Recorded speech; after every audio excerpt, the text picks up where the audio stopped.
teman-teman sekalian, hari ini 17 Agustus adalah hari yang sangat bersejarah bagi bangsa kita.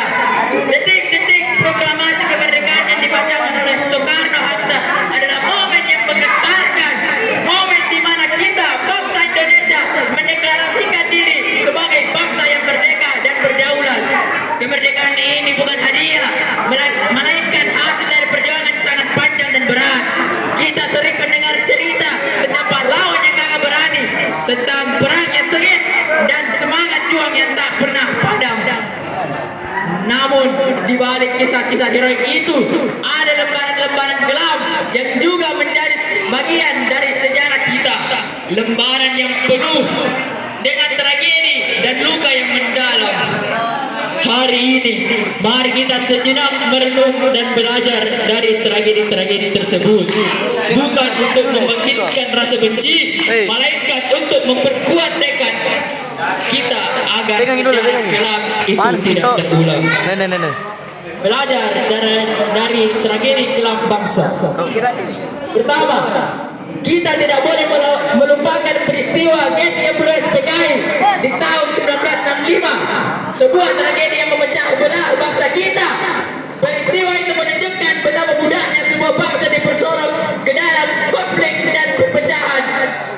Jika ada pihak-pihak yang ingin menghancurkan persatuan, ribuan nyawa melayang, keluarga terpecah, dan trauma mendalam membekas selama bertahun-tahun. Tragedi ini mengajarkan kita tentang pentingnya persatuan.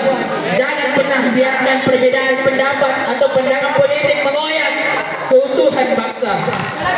Kita harus belajar untuk saling menghormati, mendengarkan, dan mencari solusi damai tanpa kekerasan.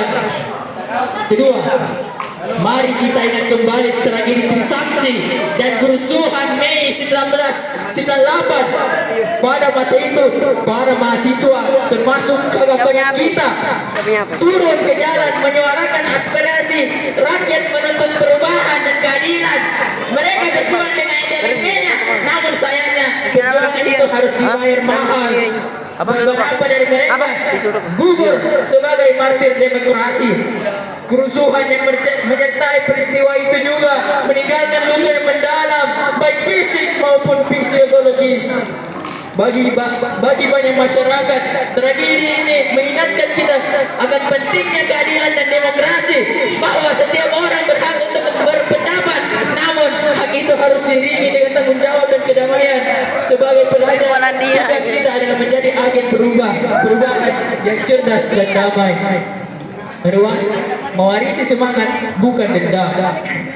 Lalu, apa yang harus kita lakukan sebagai pelajar SMP?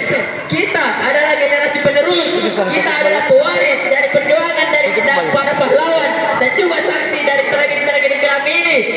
Tugas kita bukan hanya mengenang, melainkan untuk mewarisi semangat juang mereka, semangat untuk membangun bangsa yang lebih baik, semangat untuk belajar dari yang tekun, semangat untuk berinovasi, dan semangat untuk menjaga persatuan. Mari kita jadikan pelajaran dari tragedi-tragedi ini sebagai fondasi kuat untuk membangun masa depan. Kita harus menjadi generasi yang anti perpecahan, menjunjung tinggi toleransi, dan selalu berpegang teguh pada nilai-nilai luhur Pancasila. Kita adalah masa depan Indonesia. Di tangan kita lah nasib bangsa ini berada. Dirgahayu Republik Indonesia. Mari teruskan perjuangan para pahlawan yang karya dan cinta untuk negeri. Merdeka! Assalamualaikum warahmatullahi wabarakatuh.